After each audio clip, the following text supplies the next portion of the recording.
Share a guilty pleasure TV show or movie that you secretly love.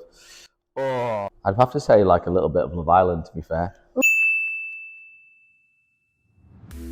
40 episodes in, I'm still watching it, so. So I suppose going back to my early days as being in school, and pretty much kind of got asked to leave. And I just remember, the one thing I remember is just always being very, very good at like athletics, PE, sport. Kind of look back and thought, what did I really enjoy?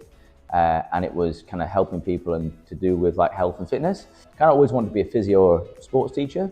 So yeah, so I was 23, 24, started to do like a PT cert course. From there, kind of just escalated, I suppose.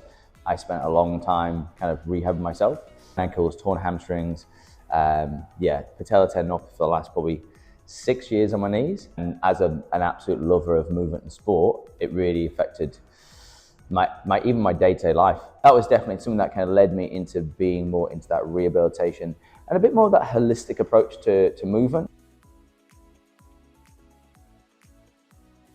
I take myself not too seriously. I've always got things like goals and I've got things that I want to kind of achieve, but also at the same time, I'm not going to let things get me down if it doesn't go my way. The client could be coming in and they are super, super stressed with work, and they might not be able to kind of make as many sessions and they beat themselves up. And I'm like, look, it's not the end of the world. The idea is like, if you keep yourself in a very, very high stress position, at the end of the day, it's not going to be good for anyone. And like, if they have to have a session where they come in and say, look, you know, I just need to go 20% today because I'm just not feeling up to it. I've had 4 hours sleep, you know, like the kid's been awake, I'm busy. I'm like, it's absolutely fine. Like, as PTs, we're here to add value to people's lives, not kind of take it away.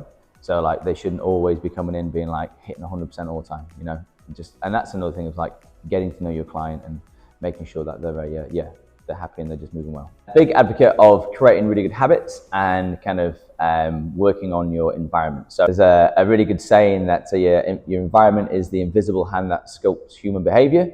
I think that's something I always live by.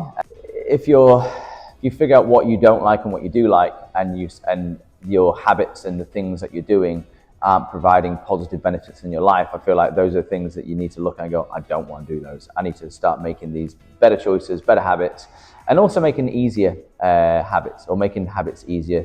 Less friction, easy to follow, therefore you're not going to have that slippery slope back into the shitty habits, the bad habits, and again, the circle of your bad environment. So